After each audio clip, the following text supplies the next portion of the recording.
तो चलिए बढ़ते हैं आज की कहानी की ओर। दोस्तों, ये कहानी है कोरोना काल की। उस समय सड़कों पर साधन बिल्कुल भी नहीं गुजरते थे और साथ ही गांव तो इस तरह से लगने लगे थे जैसे कि यहाँ पर कोई रहता ही ना हो।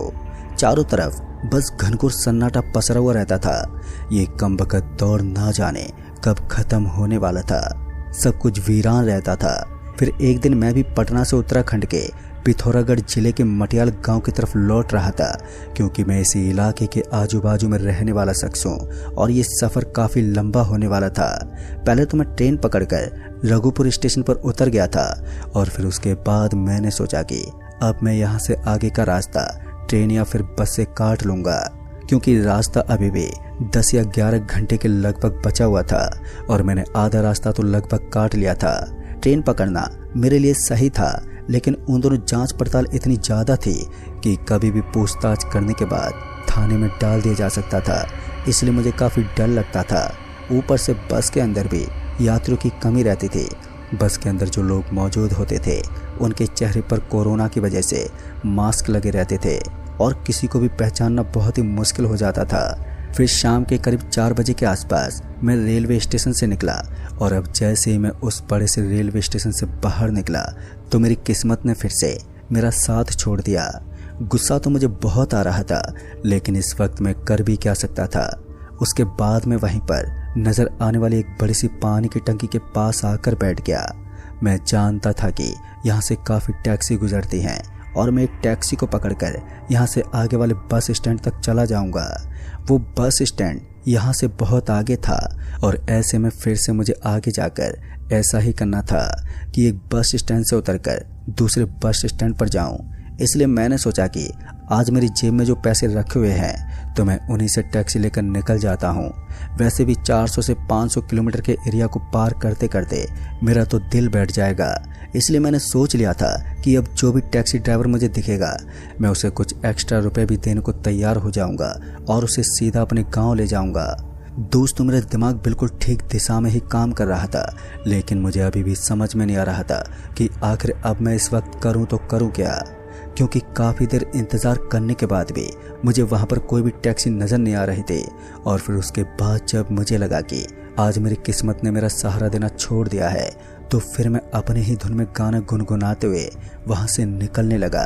लेकिन तभी एक हेडलाइट की रोशनी सीधे आकर मेरे आंखों से टकरा गई और मेरी आंखें एक बार के लिए बंद हो गई। फिर जैसी वो रोशनी मेरे आंखों के सामने से हटी और जब वो मेरे बगल में आई तो मैंने देखा कि वो एक टैक्सी थी। टैक्सी को देखकर मैं काफ़ी खुश हो गया और उसके बाद मैं भागता हुआ उस टैक्सी ड्राइवर के पास जाकर बोला, अरे भाई साहब, मुझे उत्तराखंड के पिथौरागढ़ जिले के मटियाल गांव की तरफ जाना है। मेरी बातों को सुनकर ना जाने क्यों, लेकिन उस टैक्सी ड्राइवर ने मुझे तुरंत ही टैक्सी में बैठने को कह दिया। मुझे समझ में नहीं आ रहा था कि कोई टैक्सी ड्राइवर इतना सीधा कैसे हो सकता है। उसने मुझे अभी तक तो किराए के बारे में भी नहीं पूछा था, लेकिन जैसे मैं टैक्सी के अंदर बैठा था तो मैंने उससे कहा, भाई साहब, अगर आपको एक्स्ट्रा किराया चाहिए तो मैं वो भी दे दूंगा, लेकिन आप जल्दी करके मुझे अपने घर तक छोड़ दीजिए। मेरी बात सुनकर उसने अपनी गर्दन को हिलाया और उसके बाद गाड़ी को आगे बढ़ाया। मुझे समझ में नहीं आ रहा था कि आखिर ये ड्राइवर कुछ बोल क्यों नहीं रहा था। फिर उसके बाद मैंने उस ड्राइवर से कहा, ड्राइवर साहब, मैं कितनी देर से आपसे बतलाने की कोशिश कर रहा हूँ, लेकिन आप मेरी बातों का जवाब देने को तैयार ही नहीं है। तभी उस ड्राइवर ने पीछे मुड़ते हुए कहा, मैं जानता हूँ कि तुम्हारे मन में यही सवाल चल रहा होगा, इसलिए ज़रा एक बार अपने पीछे मुड़कर देखो। उस ड्राइवर की बात सुनकर मैंने पीछे पलट कर देखा और उसके बाद जैसे मेरी नज़र पीछे की तरफ गई तो दोस्तों मेरे रोंगटे खड़े हो गए और मेरी आंखें खुली की खुली रह गई। इस बार मैंने देखा कि मुझे अपने पीछे की तरफ बहुत सारे लोग भागते दिख रहे थे।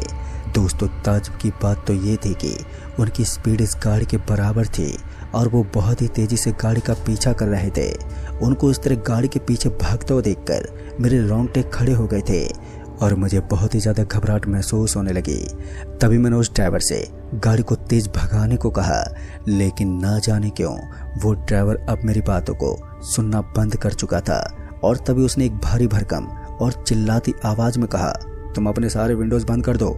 उसकी बात सुनने के बाद मैंने अपने आजू बाजू के दोनों दरवाजे के कांच को बंद कर दिया और उसके बाद मैं अपने हाथ जोड़कर बैठ गया। मैं मन ही मन भगवान से दुआ कर रहा था कि मुझे सही सलामत घर पहुंचा दें, क्योंकि मैं जिस जगह पर बैठा था वो एक भूतिया स्थान था और गलती से मैंने एक गलत जगह पर बैठने का तो साहस कर दिया था, पर मुझे नहीं मालूम था कि इसका अंजाम क्या होने वाला था। बस मैं भगवान से यही उम्मीद लगाए बैठा था कि आने वाले खतरे से मुझे भगवान सुरक्षित रखे, क्योंकि मुझे आज काफ़ी अजीब सा महसूस हो रहा था। फिर कुछ देर तक तो गाड़ी इसी तरह से रफ्तार में दौड़ती रही, लेकिन उसके बाद जैसे ही गाड़ी का ब्रेक लगा तो मुझे समझ में नहीं आया कि ड्राइवर ने गाड़ी को इस स्थान पर क्यों रोक दिया। एक बार के लिए तो मेरा दिमाग सनक गया था। उसके बाद मैंने उस ड्राइवर की तरफ देखते हुए कहा, अरे ओ भाई साहब, अब आपने यहाँ पर गाड़ी क्यों रोक दी?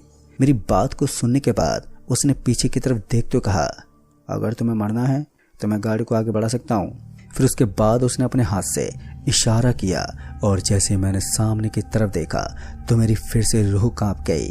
दरअसल मैंने देखा कि मुझे गाड़ी से ठीक 10 या 20 फुट की दूरी पर एक बहुत ही गहरी खाई नजर आ रही थी और उसके अंदर से अजीब सी आवाजें आ रही थी। मुझे तो समझ में नहीं आ रहा था कि आज हम किस जगह पर फंस गए थे। आज से पहले मैं कभी भी इस जगह से होकर बिल्कुल भी नहीं गुजरा था। हालांकि मैं इन सारी जगहों को अच्छे से तो नहीं जानता था, लेकिन फिर भी मैं ये बात दावे के साथ कह सकता था कि मैंने इस जगह को पहली बार ही देखा था। फिर उसके बाद मैंने उस ड्राइवर से कहा, लेकिन भाई साहब आप किस रास्ते से आए हो? तभी उस ड्राइवर ने बताया कि वो एक शॉर्टकट रास्ता था और वो इस तरफ से काफ़ी बार गुजर चुका था, लेकिन आज उसकी भी किस्मत खराब थी जो वो इन भूतों के बीच में फंस गया। उसकी बात को सुनने के बाद मुझे भी अपनी किस्मत के ऊपर काफ़ी गुस्सा आ रहा था, लेकिन मैं कर भी क्या सकता था। मैं बस चुपचाप इन चीज़ों को सह सकता था। फिर कुछ देर तक तो हम वहीं पर रुके रहे, लेकिन उसके बाद जब मैंने ड्राइवर को बताया कि अब हमारा हाल बुरा हो सकता है तो उसने गाड़ी को दोबारा स्टार्ट कर लिया। उसने भी अब ठान लिया था कि किसी भी तरह हमें यहाँ से जिंदा बचकर तो निकलना था और इसके लिए हम किसी भी हद तक जा सकते थे। फिर उसके बाद उस ड्राइवर ने बताया कि यहाँ से कुछ दूर आगे की तरफ एक राम जी का मंदिर पड़ता है, हमें उसी मंदिर के अंदर तक जाना होगा और अगर हम वहाँ पर सही सलामत पहुँच जाते हैं तो फिर हमारी जान बचना बेहद आसान हो जाएगी।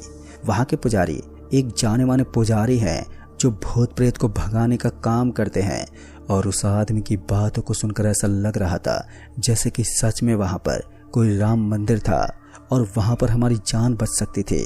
इसलिए मैं उस आदमी के सामने हाथ जोड़ते बोला, भाई साहब आप किसी भी तरह से मेरी जान बचाएं।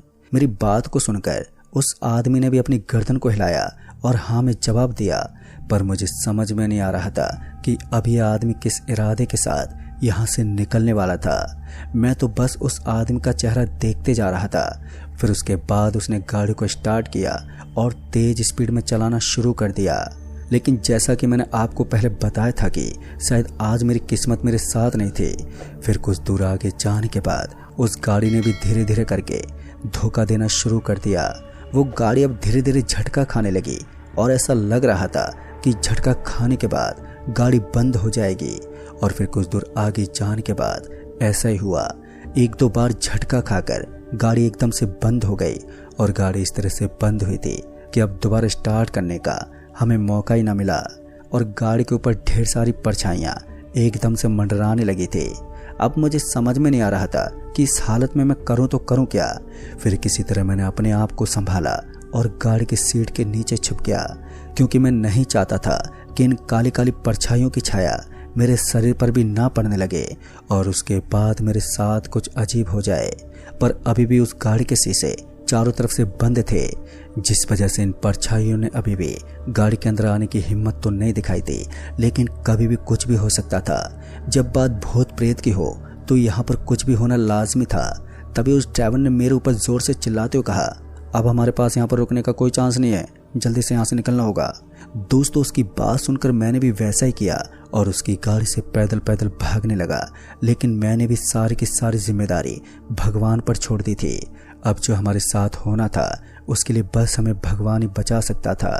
काफ़ी देर के बाद एक लंबी दौड़ लगाने के बाद हम एक राम मंदिर के पास पहुंच गए।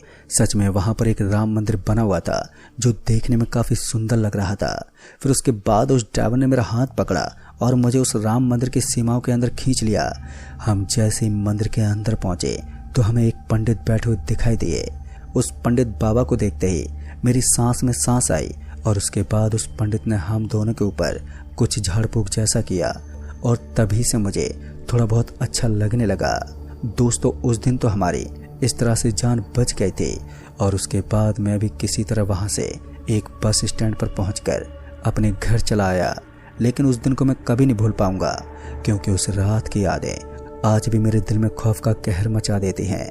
तो दोस्तों इस कहानी में बस इतना ही। कहानी आपको पसंद आई हो तो वीडियो को लाइक शेयर जरूर कर दें और साथ ही हमें नीचे कमेंट बॉक्स में जरूर बताएं।